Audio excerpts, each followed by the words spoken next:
The issues that they're facing up in New England really are not so much that there's LNG exports heading out of the United States or that there's not adequate supply to feed their demand. It's that there's not enough transportation or pipeline capacity to meet those peak day demand levels.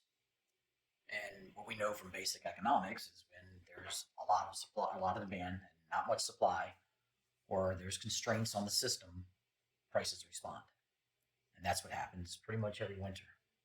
In particular, there's a choke point called Mendon on Algonquin Pipeline, which is a point where it actually starts to feed into Rhode Island as well as further down the line to the Boston area.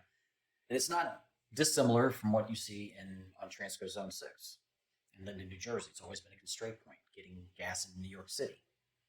And the issue is that you just can't get more molecules flowing through the pipe when there's that much demand. So it's really a pipeline issue more so than it is anything else.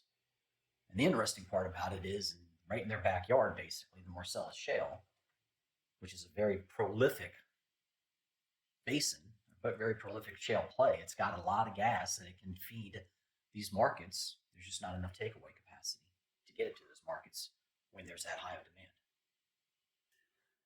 What seems to be missing, or what I'm confident is missing in the political analysis or policy analysis related to the high price issues that happen every winter, is there's just not good, rigorous analytics that are being presented to the politicians and to the consumer.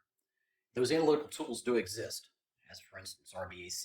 We have a GPCM model or market simulators that allow us to vet different types of market situations, different assumptions.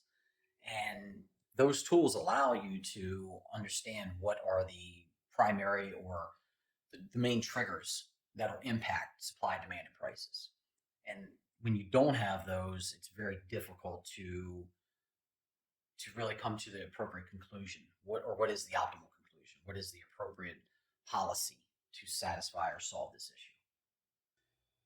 Recently, I conducted analysis looking at the price situation in New England and the Mid-Atlantic. And the assumptions around that were, let's look at a cold winter scenario, such as 2014. And also let's look at a situation where we don't allow pipelines to be expanded or new capacity to be brought online versus a situation where we do allow it, both under the cold weather regime. And the interesting conclusions from that were, unsurprisingly to us at least, is that when you allow pipelines to be built when it makes economic sense, the pipelines will be built, more gas will flow, and prices will recede.